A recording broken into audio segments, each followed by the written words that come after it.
Hi, my name is Yeni Vilorio representing State Innovation Exchange Action.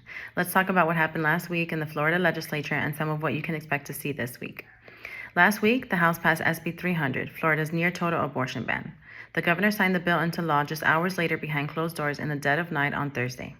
SB 300 is a near-total abortion ban that prohibits access to abortion care past 6 weeks, before many even know they're pregnant. This comes after the legislature passed a 15-week ban last year that is still under litigation. SB 300 will not be implemented until the Supreme Court makes a ruling that we assume is going to undermine Florida's right to privacy laws, which will impact all of us far beyond the issue of abortion. So much gratitude to the Repro champions who introduced over 50 amendments on the bill, exposing its dangers and working to mitigate harm. Every single one of those amendments were rejected by the majority of House members. Abortion bans are extreme and harm all of us, but the people most impacted are Black and Brown and low-income Floridians who face systemic barriers to care, including cost of travel, childcare, and taking time off work to leave the state to access abortion care. Getting an abortion in this state is already hard enough.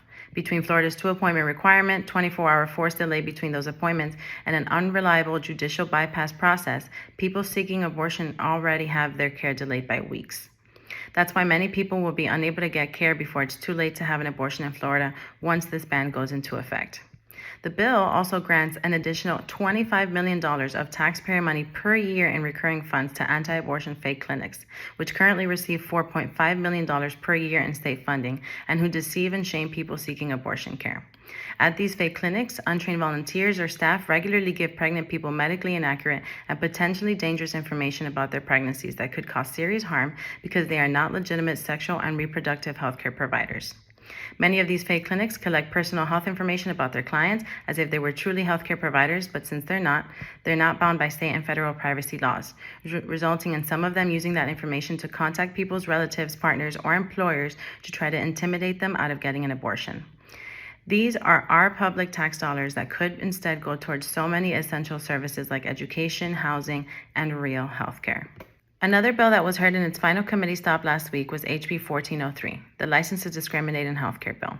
We can all agree that no one should be denied necessary medical care, but this bill would allow healthcare providers and insurers to discriminate against patients by denying them care on the basis of their religious or moral beliefs. The bill creates a license to discriminate by allowing healthcare employees to discriminate in hiring. It bars medical boards and the Department of Health from taking disciplinary action against healthcare providers and insurers who would discriminate against patients, and it prohibits medical boards from disciplining doctors for spreading misinformation and from denying a license to healthcare providers who engage in discriminatory conduct. This bill prioritizes personal beliefs over patient well-being. Healthcare is not a place for political or religious ideology. Healthcare is a human right, and there is so much the legislature can and should be doing to ensure access to every Floridian, especially since state legislators in Florida have some of the best, most affordable healthcare in the state.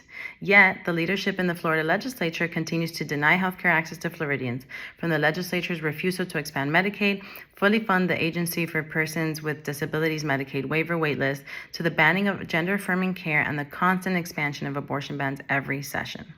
Instead of focusing on helping Floridians access health care, they push these bills that make it more difficult for us to do so.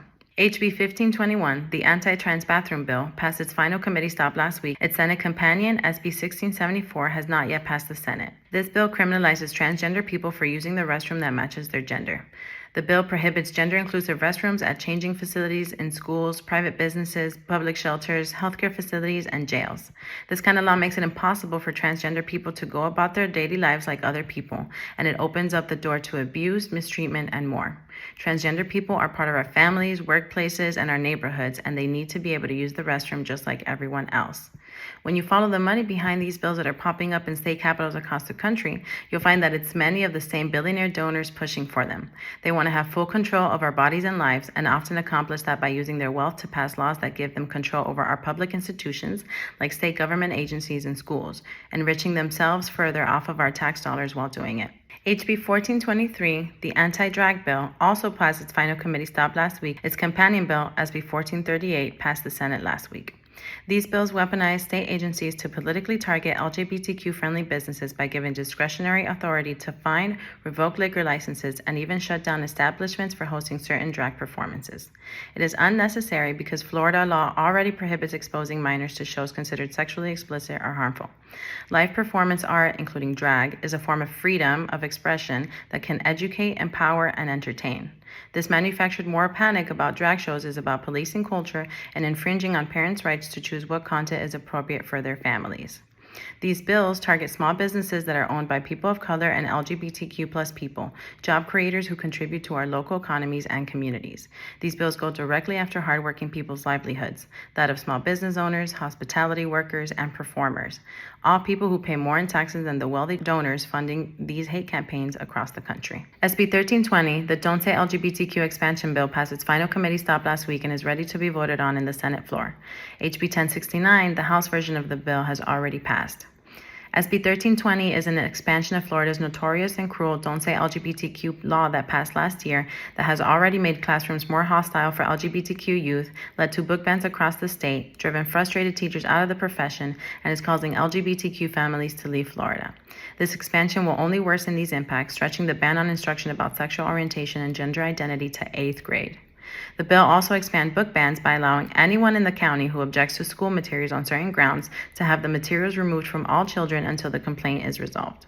LGBTQ families and people are a normal and healthy part of our society. Having an education system that denies their existence is absurd and harmful. The legislature is playing politics with Florida's basic humanity. HB 1417, residential tenancies, passed out of its final committee stop last week. The Senate version of the bill, SB 1586, has not yet passed. Backed by price-gouging corporate landlords, HB 1417 and SB 1586 are an extreme government overreach that undermine the power people have to find local solutions to address the challenges they face. From the Panhandle to the Florida Keys, every one of our communities should have the freedom to be healthy, prosperous, and safe. That means empowering local communities to make the best decisions for our families, homes, and businesses. That's why we're fighting to preserve our local freedom to choose what's best for us, so that working people who power our economy can continue championing solutions for the places we call home. But some of the largest corporations and developers in Florida are using politicians in Tallahassee to take away our local freedom to choose what's best for us by stripping away the few local law protections that we have as renters currently allowed in the state so they can make even larger profits. Florida for All's Priced Out of Paradise report revealed that Florida Governor Ron DeSantis and legislative leaders have received more than $90 million in campaign contributions from developers, property insurers, and big real estate interests. Now they're pushing a preemptive state mandate that bans dozens of current local consumer protections across the state and bans all future ones, including source of income discrimination, notice of rights, notice of rent increases, notice of fees, security deposit protections, local ban-the-box laws, and consumer protections that hold predatory landlords accountable. Safeguards for tenants erased by this state mandate include consumer protections in Gainesville, Tampa, Hillsborough, and St. Petersburg that simply require landlords to inform renters of their rights. Also banned would be Orange County and Miami-Dade County Tenants' Bill of Rights laws and local tenant service offices. This predatory state mandate is backed by deep-pocketed corporate landlords who continue to inflate rents across the state to profit off of desperate renters. This bill will have devastating impacts on tenants living in subpar housing conditions due to corporate landlords backed by multinational private equity firms. They will all be left without any means to advocate for better living conditions or a way to hold predatory landlords accountable. We need to keep big government and corporate elites out of our communities and leave local decisions to local people. Government should work for the people, not larger corporate profits. Once again, it is not too late to call your elected officials and share your thoughts on these bills. Thank you so much for watching, and please stay informed about what's happening in your state government because your voice is essential and critical to this process. Thanks again. Bye.